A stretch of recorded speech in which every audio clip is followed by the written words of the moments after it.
강철 부대가 연일 화제를 모으고 있는 가운데 박수민 중사, 하차후 707 부대에 새롭게 들어온 김필성 중사에 대한 관심이 뜨겁다.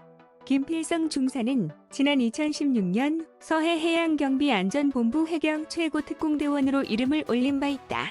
특히 그는 현직 해양경찰 특공대원으로 SSU 김민수와 같은 곳에서 복무 중에 있으며 마스터 최연재도 707 복무 시절 에이스였다며 인정해 모두를 놀라게 했다. 김필성 중사, 내게 707이란 자부심이라고 생각한다. 자부심을 한 단계 더 높인다는 생각으로 최선을 다하겠다라며 출연 각오를 밝혔다. 또 행동으로 결과를 보여드리겠다며 4강 미션에 임하는 각오를 밝혔다. 해경 최고 특공대원은 체력 측정, 선박 등선, 암실 사격, 헬기 레펠, 이동 사격, 응급 처치, 인질 이송 등 8개 종목에서 가장 우수한 성적을 거둔 대원을 수상할 수 있다. 한편 8일 방송된 강철 부대 4강전에서 특전사가 최종 탈락하게 됐다. 특전사는 격려를 하며 시청자들에게 마지막 인사를 했다. 팀장 박준우는 부족한 팀장을 잘 따라와 줘 고맙다. 고말의 훈훈함을 더했다. 강철 부대 박군이 도시아부 3 멤버들과 만났다. 지난 10일 방송된 채널A 도시아부 3에서는 강철 부대 박군이 출연했다. 이날 이경규는 강철 부대 출연 소식에 정신력, 체력 뛰어난 거 아니냐면서 감탄했다. 이에 이태곤은 낚시 체력이랑은 다르다고 견지했다. 이수근은 강철 부대 3위는 알겠는데 한 명이 공개가 안 됐다며 호기심을 드러냈다. 첫 번째로 등장한 이는 박군, 박진우였다. 김준현은 팬이에요라고 외치며 큰 호응을 했다. 인사를 마친 그는 한자늘을 열창하며 본업 트로트 가수 면모를 뽐냈다. 이에 이경규는 예비군인데 라며 당황스러워했다. 낚시 경험이 있냐는 질문에 박군은 초등학교 1학년 때 마지막으로 했다고 말했다.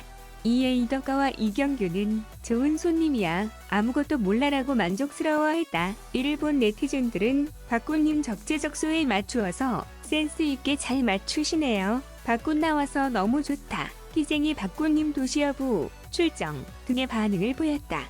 나만 믿고 따라와. 도시여부 3은 고기 하나에 울고 웃는 본격 1위 1비 생리얼 낚시 버라이어티를 그리고 있다. 박진영이 싸이의 소속사 네이션 연습생들에 대한 인상을 밝혔다. 10일 방송된 SBS 라우드에서는 싸이가 네이션의 연습생을 최초 공개했다.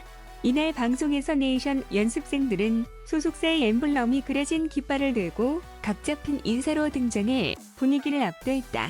이를 본 박진영은 아이디어는 역시 재상이가 최고다라고 칭찬했고, 싸이는 군생활에 남다른 경력을 지닌 채가 제식 인사법으로 준비했다라고 너스레를 떨었다. 이어 네이션 연습생들은 열정과 패기 넘치는 무대를 선보여 눈길을 끌었다. 이에 싸이는 크게 안도하며 박진영의 눈치를 살폈다. 박진영은 너 무섭게 하니? 아니 무슨 군기가 어마어마하다라며 쟤네 강철 부대에 내보내도 되겠어라고 농담을 해 웃음을 자아냈다. 이후에도 박진영의 칭찬은 계속됐다. 그러자 싸이는 나 살짝 지금 눈물 날 것 같아 라고 남다른 감정을 드러냈고, 이를 본 박진영은 진짜 눈물 고였어. 회사 처음 시작할 때 이 기분 내가 알거든. 괜히 내가 그때로 돌아가진다라며 그의 감정에 공감의 눈길을 끌었다. 채널A 예능 도시여부 3의 강철 부대 박군, 황충원이 떴다. 사실 어느 정도 예상했던 일이다. 강철 부대에 대한 화제성이 그 어느 때보다 높아져 있는 상황에 두 프로그램을 모두 맡고 있는 장시환 PD가 도시여부 3와의 콜라보를 주저할 이유가 전혀 없기 때문이다.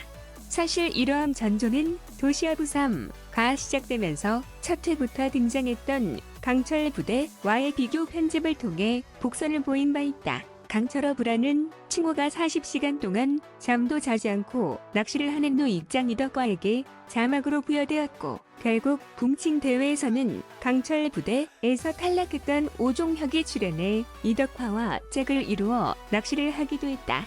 그러니 이 두 프로그램이 어떤 식으로든 협업을 할 거라는 건 당연한 수순처럼 여겨졌다.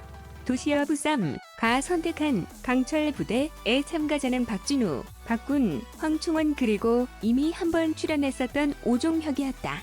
박준우는 강철 부대의 상징처럼 되어 있는 인물이다. 박갈량이라고 불리며 화제성 지수 1위를 기록하고 있는 박준우는 떠오르는 대세 예능인이기도 하다. 그러니 이 콜라보 프로젝트의 1순위 섭외 대상이 될 수밖에 없었을 게다. 황충원은 황장군이라고 불릴 정도로 강력한 인상을 주는 인물이다. 실제로 엄청난 괴력을 발휘하는 SSU 출신의 황충원은 강철 부대에서 힘을 쓰는 미션에서 독보적인 존재감을 보여준 바 있다. 도시어 부삼은 그래서 이런 강렬한 이미지의 황충원을 내세워 대결 구도를 세우면서도 동시에 그가 낚시를 하며 무너지는 반전 모습 같은 걸 기대하게 만든다. 실제로 살짝 맛보기로 등장한 장면에는 배 위에서 ESSU 출신의 황충원이 배 멀미로 토를 하는 장면도 등장했다. 결과는 보나마나 낚시에 있어서는 강철 부대보다 더 강력한 근성과 끈기를 보여줄 도시어 부삼 출연자들이 압도적일 것이라 여겨지지만 사실 낚시는 예측이 불가능한 영역이다. 그래서 다음 주 예고편을 보면 의외로 낚시 초보였던 강철 부대 출연자들이 금세 익숙해져 물고기를 낚는 장면들이 보여진다. 흥미로운 건 강철 부대 박준우, 황충원, 오종혁의 등장으로 도시어 부쌈의 미션 전개가 강철 부대 같은 장면들로 연출된 면이 있다는 사실이다.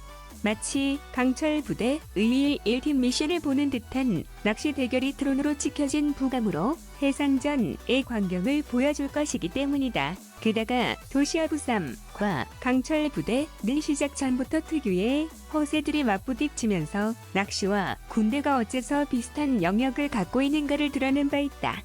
둘 다 남성들의 승부욕과 과시, 허세 등이 공통 분모가 되는 영역이다. 그래서 이들은 대회를 시작하기 전부터 갖가지 호언장담들을 늘어놓는다. 박준우가 SSU인 황충원은 물속에 들어가서 발로 유영하며 낚시를 할 수 있고 수영하면서도 잠을 잔 적 있지 않냐고 군부심의 허세를 늘어놓으면 어쩌다 그들과 한 팀이 된 김준현은 저들은 40시간 동안 잠을 자지 않는다는 낙부심의 허세를 내놓는 시기다. 과연 그 결과는 어떻게 전개될까? 도시어 부쌈과 강철 부대의 콜라보 대결이 더욱 궁금해지는 이유다.